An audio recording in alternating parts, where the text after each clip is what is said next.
वो लोग आ गए। नहीं, हाँ हाँ। जो तू मेरी होने वाली बहू के लिए ब्रेसलेट लेकर आया है, जा जाकर उसे पहना दे। विधि बेटा, हाथ आगे बढ़ाओ। अब तुम इसे लौटा नहीं सकती क्योंकि तुम मेरी होने वाली बहू हो। वेद, जाकर पहना दो।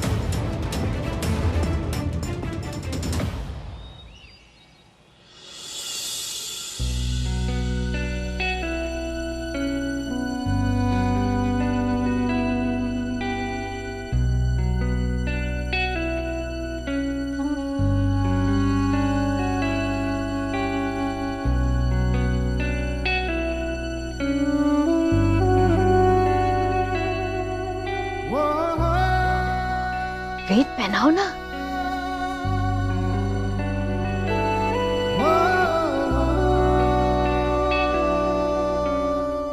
सोच कह रहे हैं छोटे भाई साहब, पहना दीजिए भाभी साहब को ब्रेसलेट।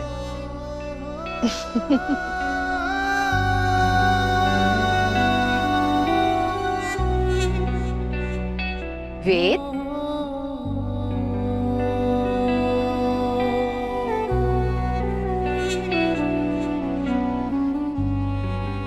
वेद चुप क्यों है? कुछ बोलता क्यों नहीं?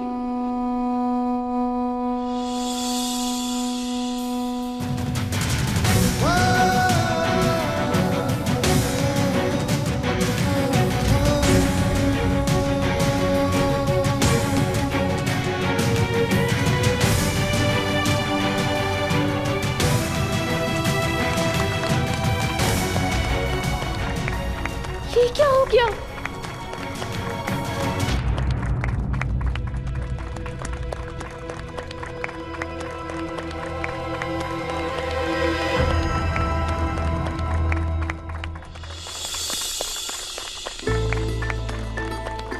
Now 3 cheers for Didi and Jiju. Hip hip hooray! अरे मैं अकेली क्यों बोल रही हूँ? आप सब भी बोलिए ना। Hip hip hooray! Hip hip hooray! Hip hip hooray! सब श्रीनाथ जी का आशीर्वाद है। उस दिन तुमने उन्हें हृदय मोदना पहनाया और आज देखो, उन्होंने तुम दोनों को एक डोरी से बांध दिया।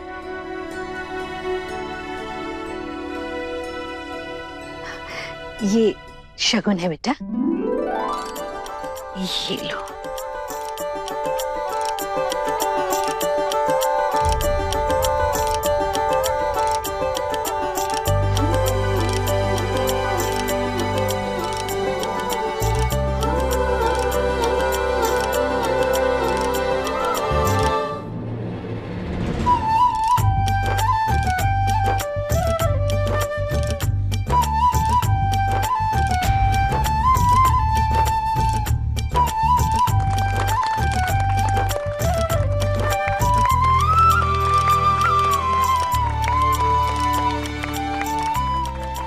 खुश रहो। अब तो मुझे ही आग लगानी पड़ेगी। तो अब समझ आया कि वेद किसके लिए हार्ट शेप का मूंग के हलवे का केक बनाना सीख रहा था। अरे पर दीदू तो मूंग दाल का हलवा खाती ही नहीं है। पर मुझे बहुत पसंद है, मैं खा लूंगी। नहीं खाती ऐसा नहीं है, खाऊंगी ना, चख के तो जरूर देखूंगी।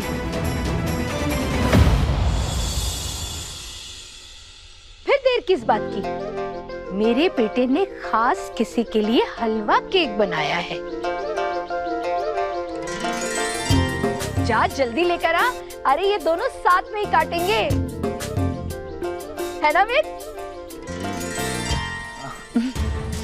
ये जवान खून तो एकदम ठंडा निकला। हाँ मम्मी जी, लेकर आई। लखन को नहीं, उछाला मार रही, जरूर कोई चक्कर है। आपके पति नहीं आए?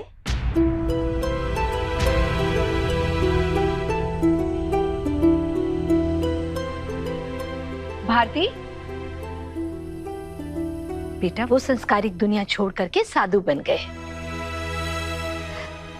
सूरजमुखी जी ने ही दोनों बेटियों को संभाला है।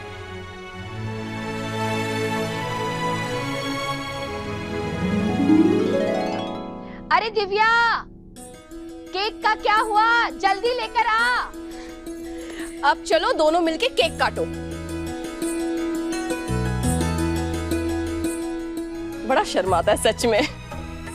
वेद,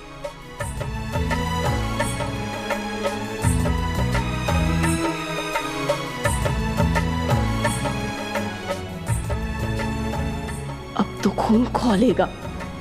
अरे अरे काटो, ये लो और केक काटो।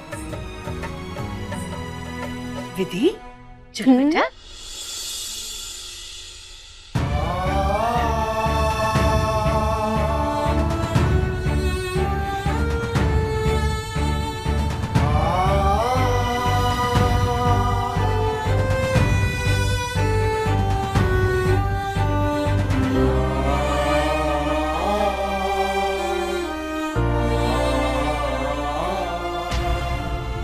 वेद जी खुश क्यों नहीं लग रही? कोई बात है क्या? इससे पहले बात आगे बढ़े, मुझे सच बताना होगा।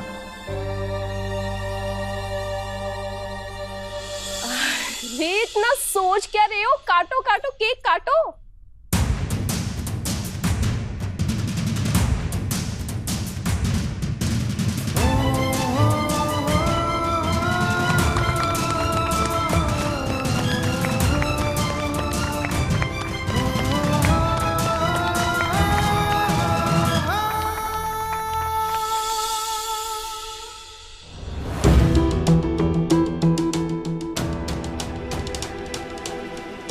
विधि, अब अपने हाथों से ना अपने होने वाले पति को केक खिलाओ। खिलाओ खिलाओ।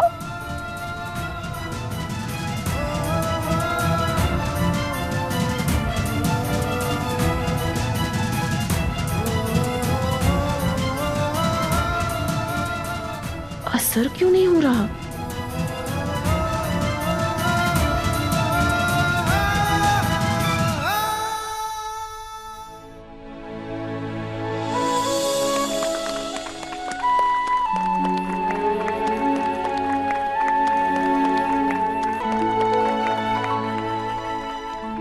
भाई साहब, आप ना भाभी जी को वापस खिला दीजिए।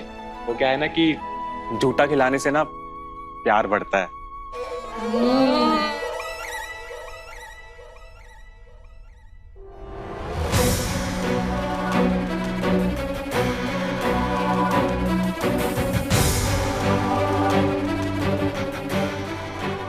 वेट, चलो तुम्हारी बारी।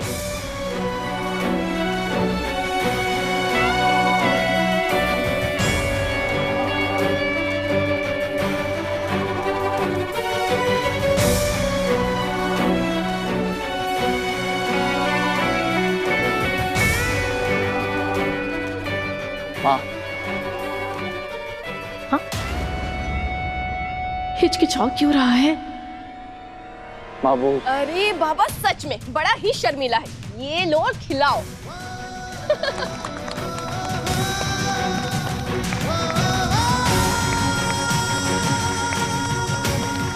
अरे पायल, तुम तो इधर आओ। एक्चुअली कहते हैं ना कि साली तो आधी घर वाली होती है, इसीलिए बचा हुआ टुकड़ा तुम भी खाओ। अरे वाह, बहुत अच्छा बना है। लग रहा है कि कितने प्यार से बना है। दाने दाने से ना प्यार टपक रहा है।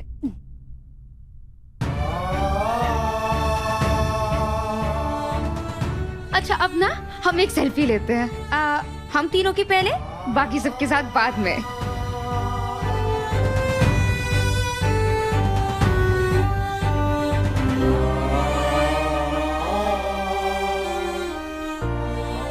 स्माइल, आप सबके साथ स्माइल तो करिए। अब मैं अपलोड कर सकती हूँ। अब चलो बेटा, टीके की रस्म भी पूरी कर लेते। बैठो बेटा। हाँ, गोवर्धन, जी माई साहब। वो टेबल से सारा सामान उठा ला। जी माई साहब। ऐसा क्या करो कि वेद अंदर तक हिल जाए और सच बोल बैठे।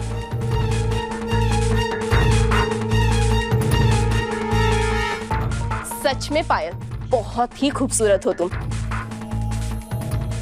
अगर तुम कहो तो मैं अपने भाई से तुम्हारे रिश्ते की बात चलाऊं?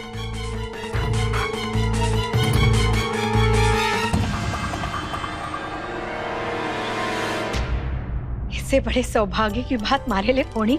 अगर मेरी दोनों बेटियों का ब्याह एक ही मंडप में हो जाए तो मैं गंगा नहा लूं।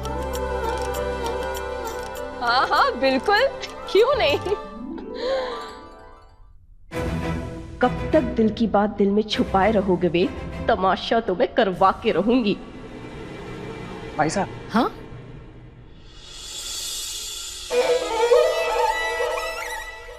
ये क्या?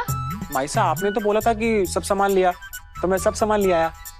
ये अभी नहीं गोवर्धन, पूजा की थाली लेकर आ। जी माई साहब। आदत डाल लो विधि, इससे बात करने के लिए ना शब्द ज्यादा खर्च करने पड़ेंगे।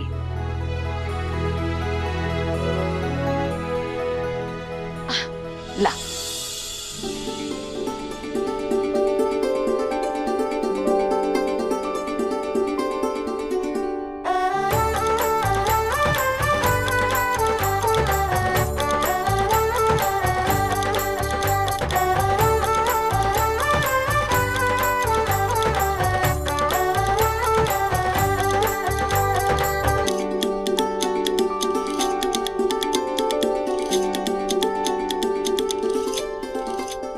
लाओ, शगुन है बेटा।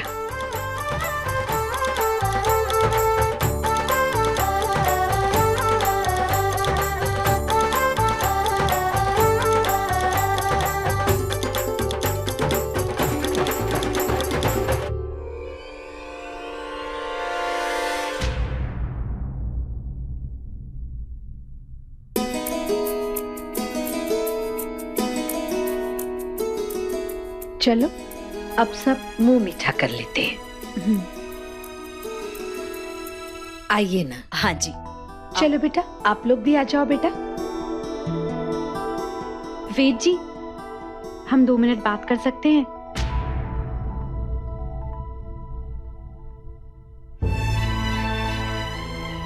वो आप काफी देर से चुप चुप से हैं, सब ठीक है ना?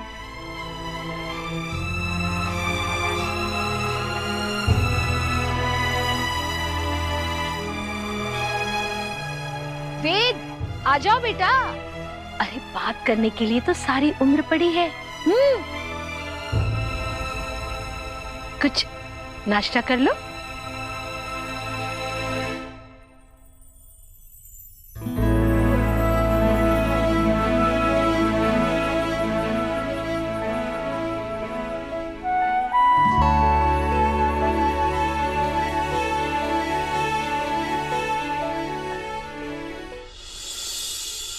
पिछले जन्म में जरूर मोती बांटे होंगे मैंने, तभी तुम्हारी जैसी बहू मिल रही है मुझे।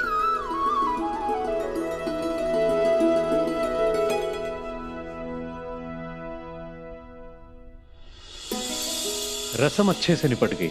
हाँ, संपन्न हो गई भाई साहब, शुभ काम संपन्न होते हैं। माँ ने बिल्कुल अपने जैसा दामाद ढूंढा है ना भारती? बिल्कुल। मुझे तो समझ नहीं आ रहा माँ को इस लड़की में इतना खास क्या दिख गया। हाँ, वही तो लखन भैया, हमारी बहन में क्या कमी थी जो माची सा ने इसको पसंद कर लियो। वो कह रहे हैं ना, दिलाया गधेड़ी पे तो घोड़ी दिखे कोनी। भाभी, गधी घोड़ी सब भाग जाएगी। इस घर की तीसरी बहू ना मेरी बहनी बन के आएगी, देखते रहना।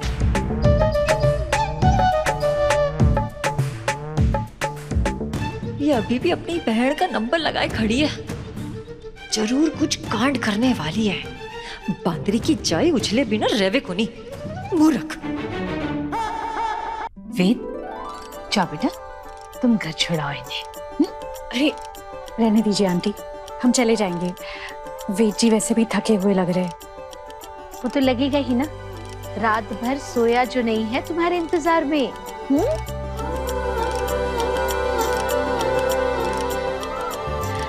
वेद, तुम इन्हें गाड़ी तक छोड़ाओ, रामलाल जी घर तक छोड़ाएंगे। हाँ माँ। नमस्ते आंटी। नमस्ते। सुनो, अब से मुझे माँ बुलाने की आदत डाल लो।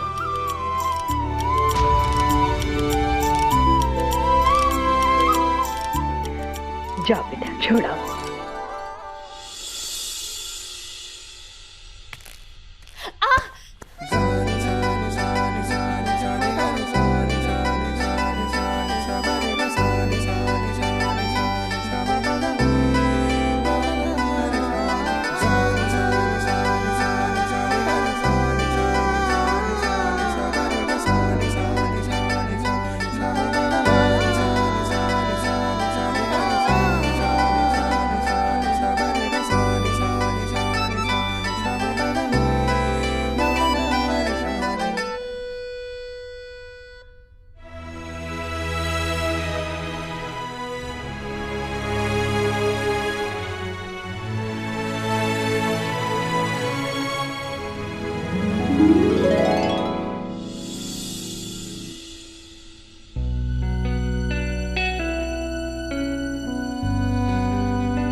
अब तुम इसे लौटा नहीं सकती क्योंकि तुम मेरी होने वाली बहू हो।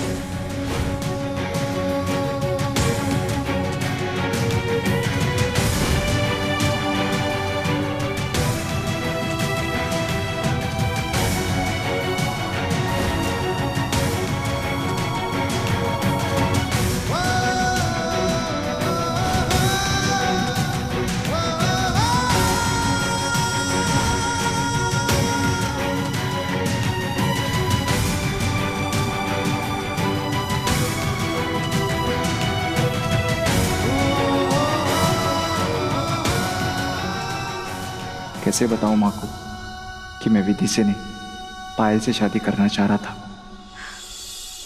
कहाँ? वो मम्मी जी, वो ना मम्मी कह रही है ना कि घर की सजावट बाहर से कैसी हुई है उसकी भी फोटो खींच के जरा भेज दे। तो बस फोटो लेने जा रही थी खींचने के लिए। मैं जाऊं?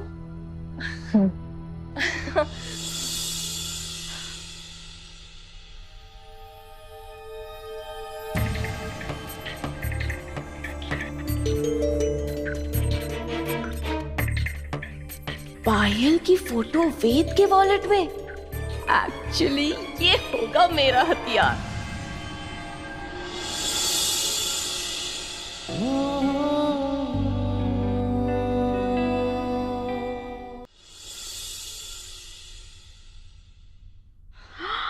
श्रीनाथ जी ने एक दिन में ही हमारी अर्जी मानी।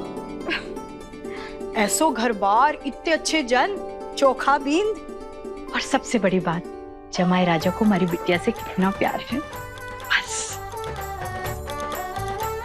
ये परफ्यूम मेरा हुआ। आपके पास तो और भी इतने सारे गिफ्ट्स हैं। मैं ना विमला और सुनीता को बताकर आती हूँ। बड़ी उतावली हो रही होगी ये सब सुनने को। मैं अभी पर माँ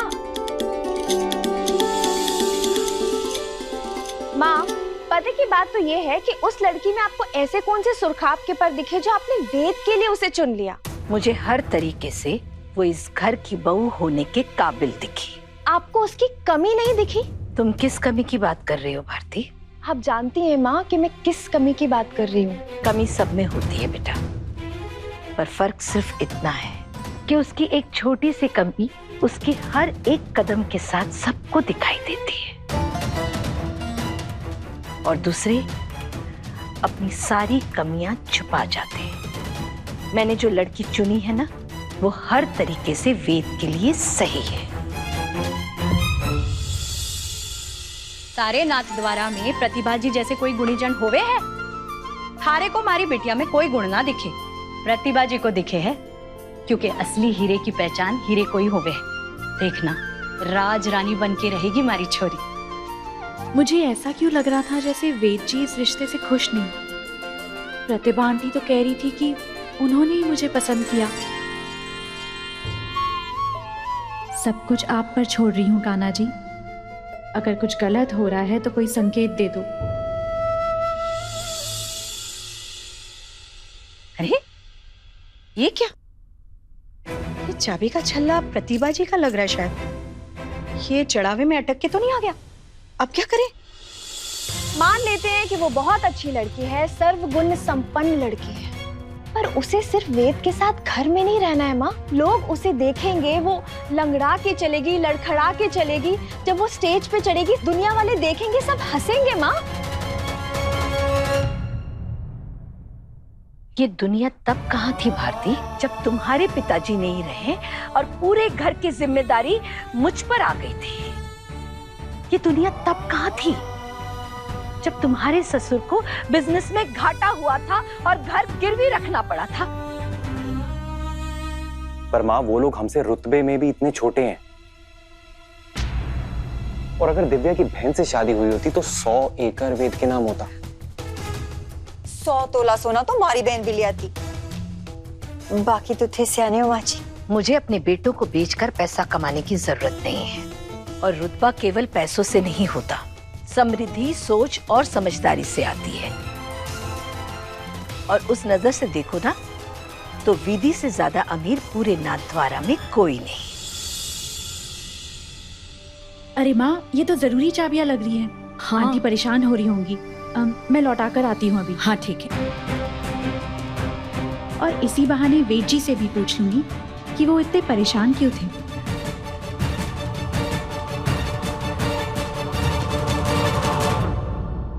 अपने पसंदीदा शो के फुल एपिसोड देखने के लिए अभी डाउनलोड करें दंगल प्ले ऐप।